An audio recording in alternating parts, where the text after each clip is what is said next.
नीट JEE कोचिंगचा हजारो कोटींचा खेळ, शिक्षण की व्यवसाय? नीट पेपर फुटीनंतर एक मोठा प्रश्न समोर आलाय. शिक्षण खरंच विद्यार्थ्यांसाठी आहे का, की कोचिंग क्लासेससाठी मोठा व्यवसाय बनलाय?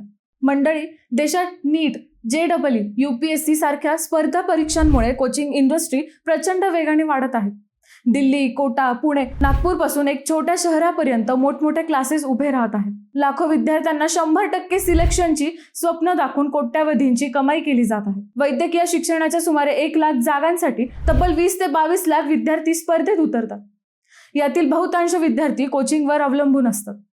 2 वर्षाच्या कोर्ससाठी 2 ते 3 लाख रुपयाची फी घेतली जाते. काही मोठ्या क्लासमध्ये 25,000हून अधिक विद्यार्थी शिकतात आणि एका संस्थेचे वार्षिक व्यवसाय 250 कोटींपर्यंत पोहोचतो. पेपर फुटी प्रकरणामुळे या क्षेत्रातील गैरप्रकार पुन्हा चर्चेत आले आहेत. शिक्षणापेक्षा निकाल आणि पैशाची स्पर्धा वाढल्याने पालकांमध्ये मोठी चिंता आहे. धक्कादायक म्हणजे कोचिंग इंडस्ट्रीकडून सरकारला मिळणारा GST महसूलही 2019 मधील 2,240 कोटींवरूनही 2023 मध्ये 5,517 कोटींवर पोहोचला आहे.